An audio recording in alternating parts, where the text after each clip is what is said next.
This is a Squiz podcast. We're your shortcut to being informed. Capital Brief is the new kid on the business block, and John McDuling is its editor-in-chief. He was previously the national business editor at the Sydney Morning Herald and The Age, and has also worked for the Financial Review and US publication Quartz. I wanted to talk to him because Capital Brief has been operating now for a year. Its reason for being is due to a belief that there is space for more than one or two business newspapers in Australia. In particular, in John's words, space for a publication for decision makers in the new economy. What does he mean? Well, he talks in this chat about exactly that, about how millennials are now in boardrooms and the shift that brings, about trust in media and how Capital Brief is addressing that. Towards the end of our chat, we go into some of the big business themes in the news of late. Newsmakers so far has covered culture, sport, politics, local news, women, lifestyle, but not business. Until now.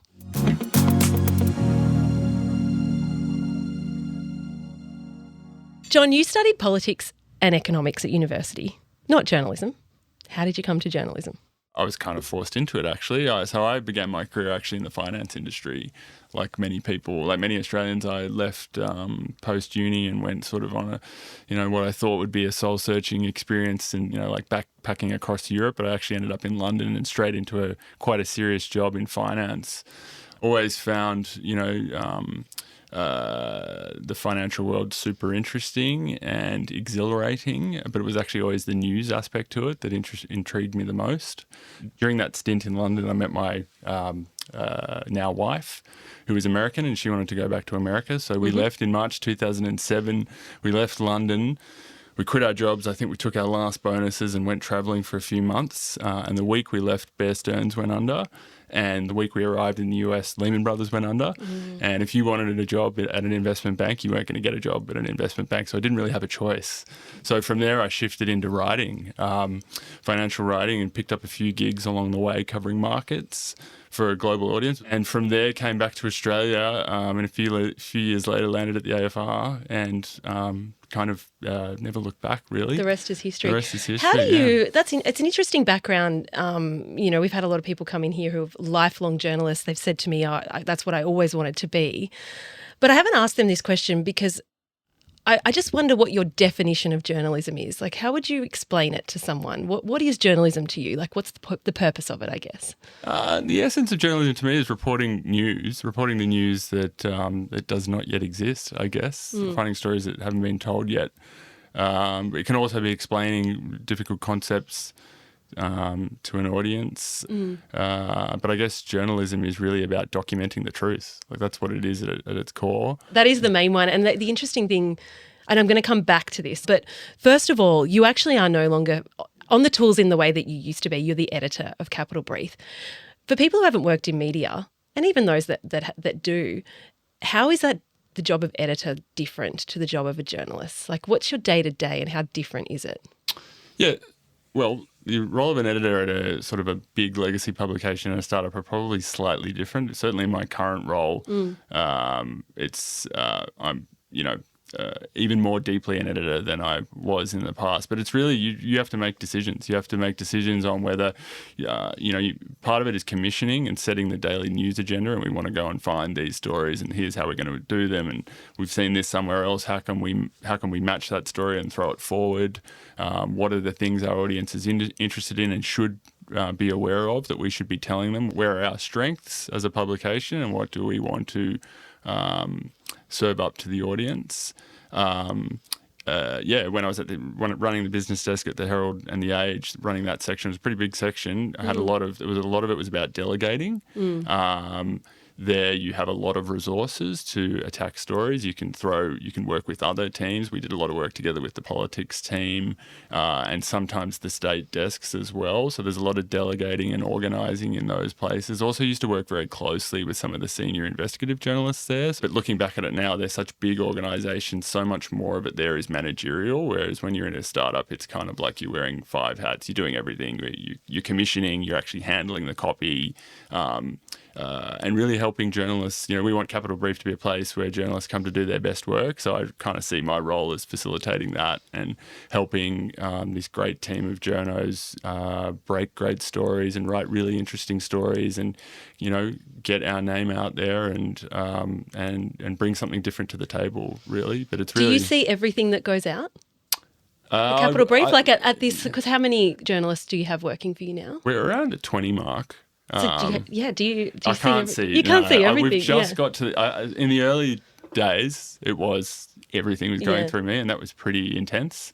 Yeah, we're now at the stage where I'm not seeing every single word that goes out the door. We also have 2 overnight newsletters as well, and I am pretty hands off on those now compared to the very start. So when a journalist comes to you with a story, especially in the early days, how did you determine that this is a Capital Brief story? This is what we're going for. What's the tone and the mission around the business, I guess? Because every editorial job, I imagine, would be quite different depending on the publication's objectives. Yeah.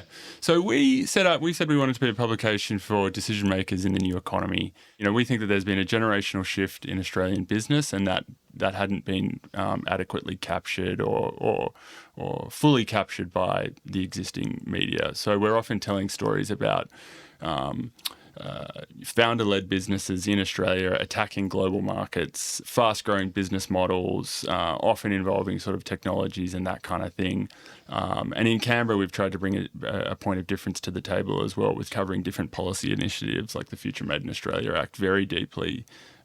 We've also just done the conventional news breaks. Like we had a story on the cabinet reshuffle. We were first on that a couple of weeks ago. But there's a tendency in Australian newspaper journalism to have this kind of really thunderous news approach. If you've ever read a newsletter splash, the front page on a story, it can be very, like sensational? Yeah, sensational. I wouldn't say, these are really good journalists doing really good work. It's just a style. When you're selling a story and a piece of print real estate, like you have to have a big, bold headline and really strong, dramatic opening paragraph with lots of adjectives and that kind of thing. And we have tried to not do it that way. We've said that we sort of break stories down and we don't beat them up, and we try to write with a little bit more understated tone and let the stories sell themselves. At least that's the intention. So I'm interested in this, break stories down, don't beat them up. I like that. Is that sort of like the motto in the newsroom? It's one of the many things we've kicked around. Yeah. So look, part of it is that we have this, I guess we call it our breaking news items, which we call briefings, which actually do break apart a story. So, often a lot of the news that's out there in a given day in the business world, a lot of it comes from ASX announcements that are publicly available. A lot of it comes from corporate press releases.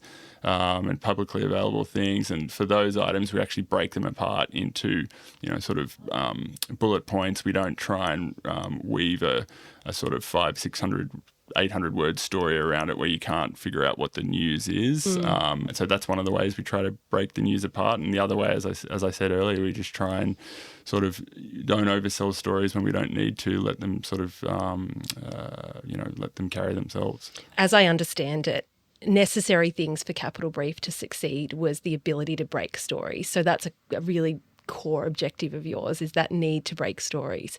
And there's this question for me around, as the editor, what pace? So these days with media, the expectation from audiences is that you'll have new stuff all the time and there's constant information. How do you decide what to give space to, what to say to your journalist? Okay, this is a story.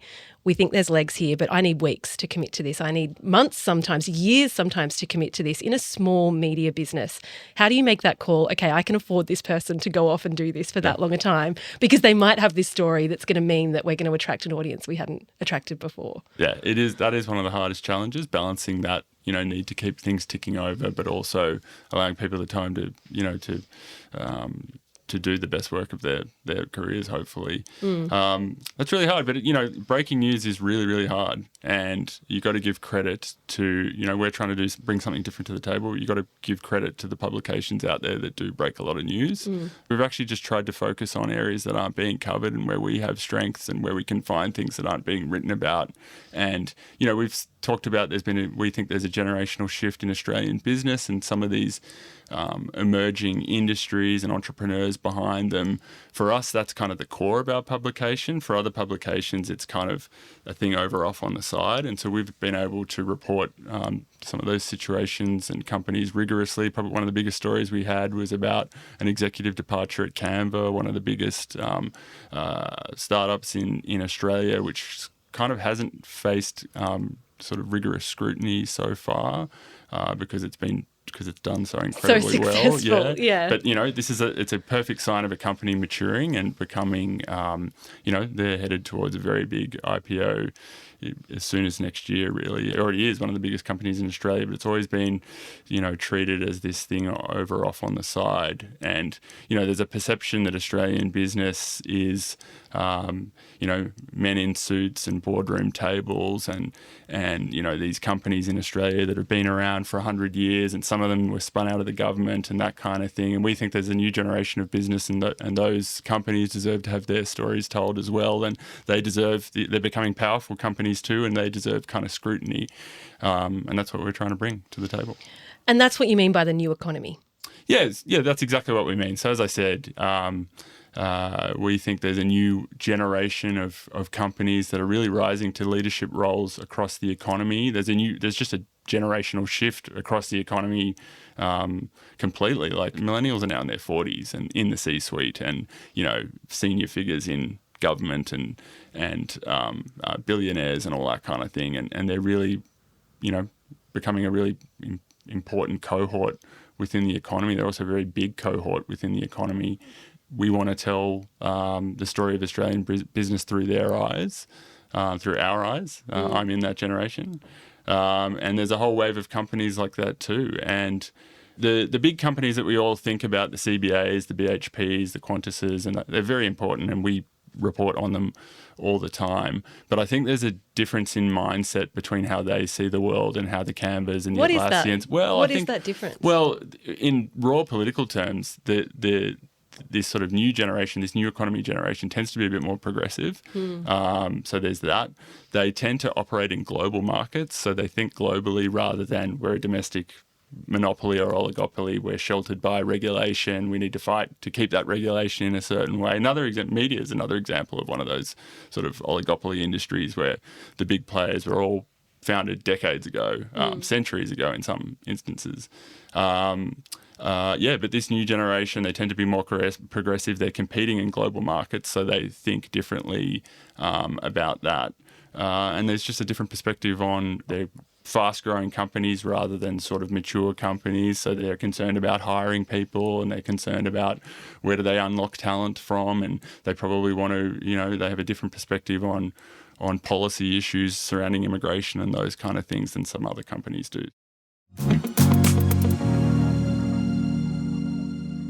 I want to ask you one more question about media, and then I do want to really get into some of the business news stories, particularly that you've touched on already. But this point around trust. So trust in media, trust in journalism has been really low. How are you approaching that at Capital Brief? Is it something you think about a bit? Absolutely. Yeah. It's one of the things I think about that I don't think our industry thinks about enough. I don't think journalists in the trenches think enough about this, and how outside the media bubble, the levels of trust of media are like alarmingly low. From our point of view, the biggest thing is just transparency around sourcing and where information comes from. So we're very we are very open in citing and linking to other publications when we're referencing their work. And there's a cultural thing in Australia still. It's probably the biggest surprise almost a year into this, is that when there's a reluctance in some of the older newsrooms to sort of just say this story was from Capital Brief or the Australian, the legacy companies don't do it to each other. I think it partially reflects the kind of market structure, and publication A wanted to be the only thing that you read, and if someone else had a story, we'll follow it, but we won't reference that they got it from there. We'll say something oblique like media reports suggest or whatever, rather than just saying someone else had it. It's very unique to Australia as well. Having worked in the US, it does not work that way. Really? The culture there is very much you cite when you get scooped. Like credit for credit. Yeah, and that's something our industry really should adopt. It's good for everyone. It's good for every journalist working in the industry that we have multiple publications thriving. Do you think that's where the trust was lost? Look, it's a global phenomenon, so it's not limited to Australia. It's probably worse in other markets than it is here. I think it's partially reflects sort of like the polarisation of society, and people distrust publications that don't reflect their own worldview, and people get in these sort of filter bubbles and that kind of thing. So that definitely seems to be part of it. I did wonder about that point around tone too, and whether, you know, the way that you're approaching that means that you're able to build greater trust. You know, the even tone might potentially, like, I wondered that. Yeah, but I mean, with the tone thing, it always struck me as amusing that, like, one of the more prominent kind of new media properties in Australia in the past decade or whatever is actually a parody of the news, which is, I'm referring to the Batuta Advocate. But you look at the way that their copy is and the way they make fun of like a news report. Yeah. And it's just something to think about. Sometimes the tone, is from a bygone era. You're preaching to the converted here. I mean, I think what we do and we try and do is, you know, just tell me like a friend would tell me. Don't tell me like a media report would tell me. That's, you know, I don't know what that means. Can you just actually unpack that in a way that you would tell me at the pub? Let's talk about the new economy. And I'm really interested in the intersection here of politics and business. But first of all, I guess I don't even need to ask you, where do you think growth for this country is coming from? Because I guess you're pretty committed to this new wave of business being where growth is going to come from. Is that how you see Australia? Like, is that the big opportunity for us here? Certainly think that entrepreneurship is what's going to drive Australia forward. You know, we're historically been driven by minerals exports, increasingly education as well, a bit of financial services, and that will continue for a very long time as well. Agriculture, I guess. Agriculture historically, and, you know, but all of those industries are facing these inflection points as well. So the most obvious one for the resources industry and for the energy industries as well is obviously the climate challenges. And that's creating actually huge opportunities in resources extraction in Australia. So there's all sorts of critical minerals that are crucial to the energy transition, and, you know, lithium is obviously among them, and copper are the big ones as well. Knowledge economies as well, like, you know, financial services is by far the biggest employer in Australia as well. It's a somewhat inward-looking industry because banking is domestic, and superannuation is a sort of kind of like domestic massive pool of savings, but increasingly that money's been allocated offshore. But most knowledge sectors in the economy are facing challenges as well. So obviously artificial intelligence is kind of a challenge to all sorts of industries, including media, but it's going to change people's jobs pretty dramatically. Let me unpick those three, because I actually have separate questions on those three topics. So starting with energy, we have a government very committed to a renewable energy approach. We have an opposition that has really thrown a spanner in the works with a nuclear energy approach. We don't know who's going to get elected at the next election. We don't know who's going to be in power. How has that thrown business, that announcement by Peter Dutton? Yeah, I think it's, look, the energy wars in Australia have been going on for decades now. True. All the way back to, you know, 3 or 4 governments, you know. Yeah, look, I think business wants certainty and they keep getting uncertainty as, you know, the sentiment has shifted towards nuclear energy quite significantly, but I think the overwhelming consensus is it's too technically difficult for Australia for reasons that we could go into here that would, you know, take a while. Take too Maybe long. we can unpack it if Peter Dutton does get elected. Yeah, well, yeah, and look, it looks like it's going to be a bit of a knife edge, a cliffhanger election, doesn't it? But certainty is lacking, and business always wants certainty. I mean, the second point you made was this knowledge sector, which I'd never heard it referred to like that. So you're talking about what sort of businesses are you referring to when you talk about that? Well, white-collar workers, finance is probably the biggest, but there's a whole bunch of other stuff as well. When we talk about, so the government has a policy, Future Made in Australia. A big part of that is the renewable movement. But a smaller part of that is, you know, keeping our IP here, making sure we're innovating locally.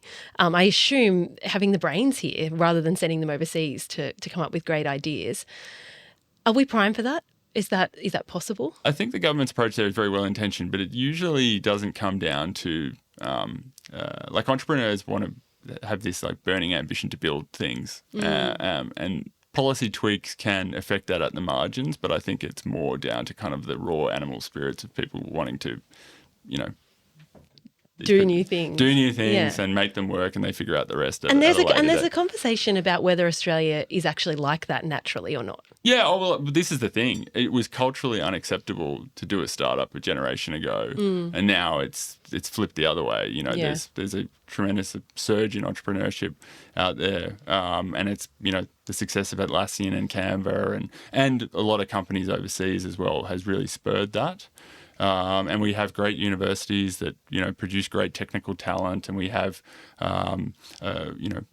strong rule of law, and it's a pretty nice place to live. And we have a lot of things going for us to build an innovation an economy in Australia. And look, the Future Made in Australia initiatives, that seems to be actually about energy and manufacturing, which is a whole other conversation. And there's definitely politics associated with that too. Yeah. But look, I do think for a lot of these entrepreneurs, the government's a little bit of a sideshow. Yeah, interesting. VC was actually what I was going to ask you about next, because my understanding is there was a real rush on here, sort of 5, 6, 7 years ago, and that's dried up quite a bit now. Is that what you're seeing? Yeah. So we had we've ups and downs of all of these things. We basically had 10 years ago there was almost no VC in Australia. It just was not a thing. There was still the after effects of the tech wreck around the turn of the millennium, and it took a very long time for it to get going down here as well, and hard work of a few true believers to get things going and a few early success stories. Atlassian was not backed by. There was no VC. There was in no Australia. local investment here. That's right. But those founders have poured money back into it, so that was part of it. And then the early few funds, the Blackbirds and the Airtrees, have all made a lot of money on paper. But yes, the cycle did shift when interest rates started rising and people started getting nervous.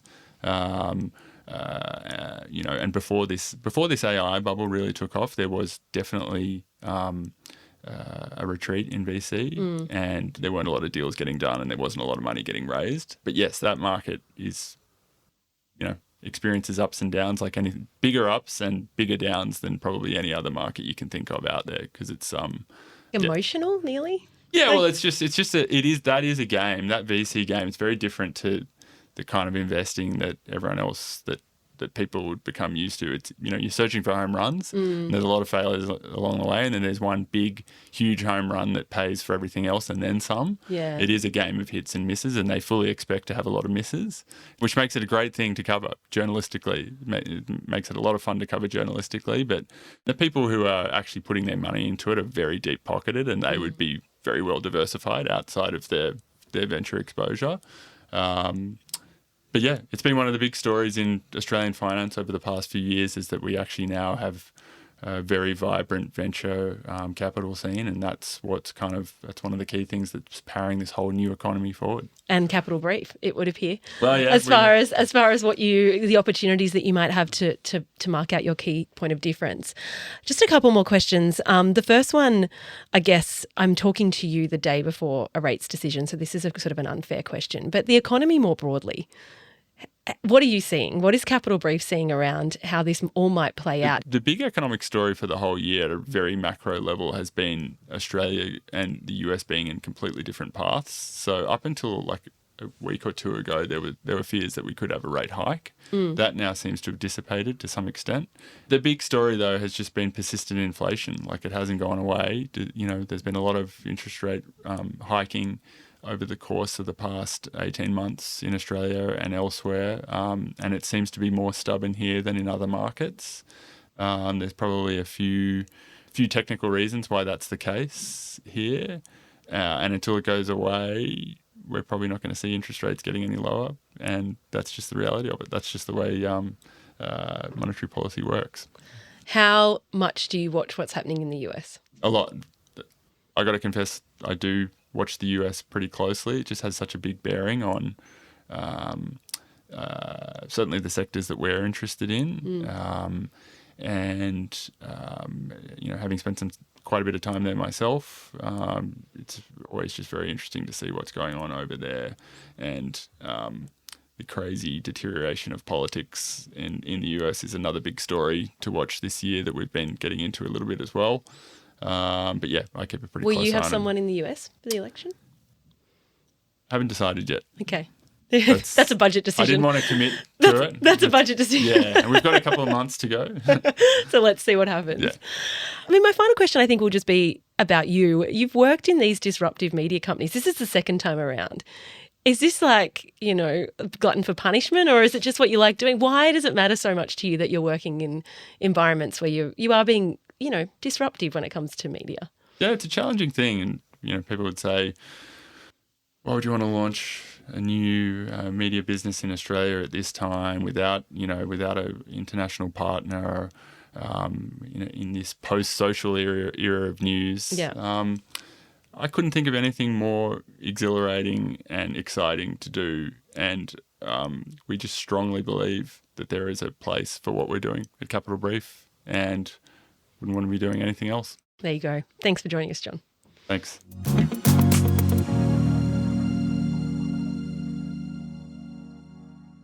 Thanks for listening. If you'd like to check out Capital Brief, a link is in your episode notes. That was our penultimate episode of Newsmakers. Next week, our final episode, we finish with a bang, the one and only Lee Sales. Chatters, be ready.